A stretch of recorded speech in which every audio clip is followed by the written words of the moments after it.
Welcome to this rapid revision video looking at life in Nazi Germany. This time we're going to be focusing on women and families. Let's get into it. Firstly, let's consider what was typical. When you think about women in the Weimar era, you might consider images like this. Women who were more socially liberated, more likely to have jobs, and who had new freedoms in society. Then when you think about women in the Nazi era, it might conjure up images like this. And yet these women were living at roughly the same time. So what was the reality? The truth is, both of them did have some truth.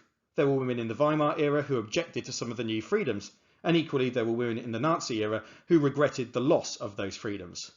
So we're going to be looking at a lot of generalizations today, and it's worth bearing that in mind.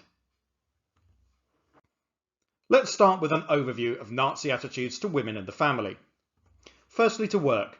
The Nazis encouraged a return to separate spheres for men and women. Men were to be the breadwinners, working and earning. Women were discouraged from joining professions and encouraged to leave work and stay in the home, caring for the family.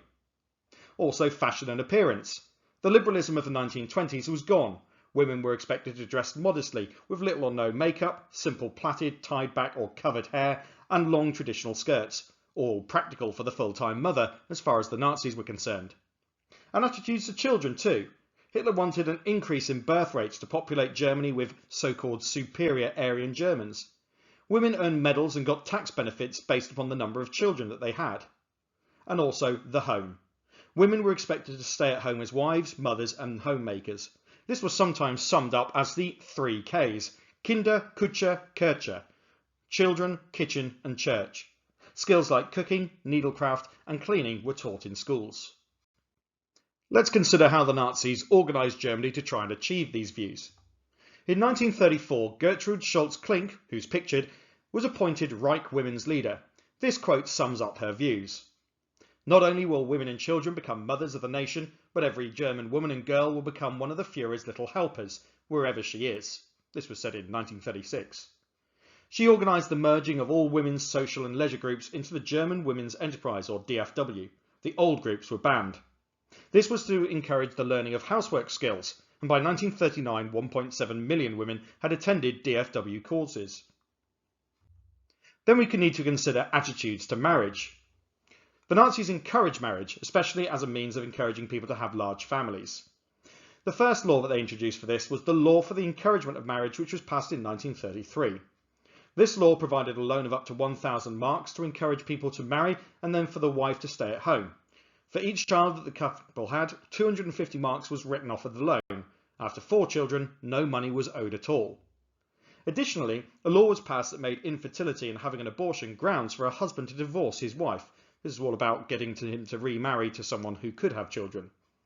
They also introduced a medal called the Mother's Cross. A military-style medal was awarded to women who had multiple children. A bronze medal was awarded for having between 4 and 5 children, silver for 6 to 7 children, and gold for any mother who had 8 or more children. Furthermore, mothers wearing the gold cross were honoured with salutes.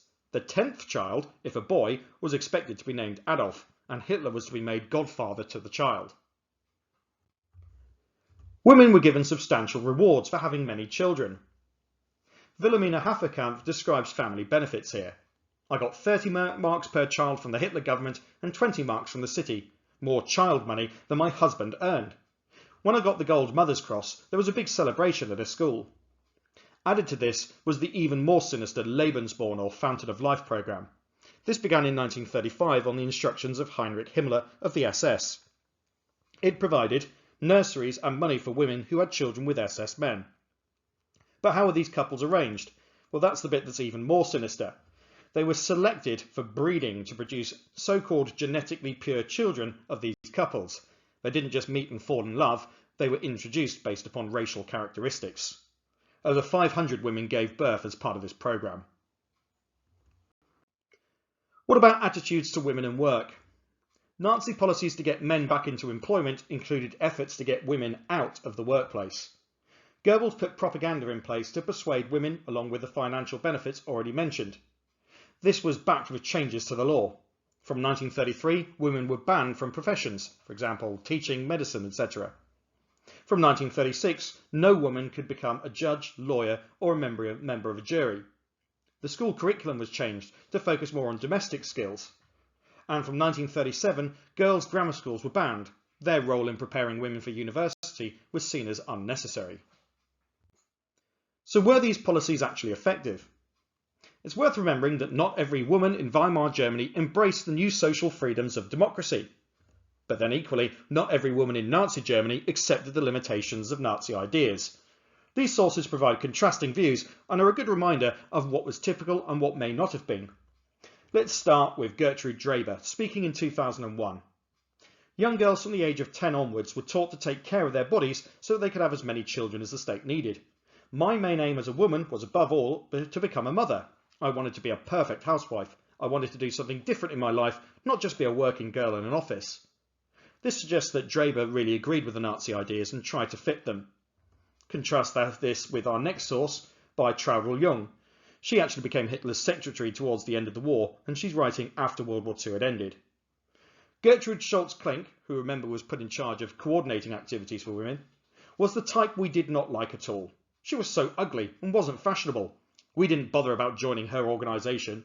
We were interested in dancing and ballet and didn't care much for political ideas. And then finally, this was an extract from a letter which was published in a newspaper in Germany in 1934.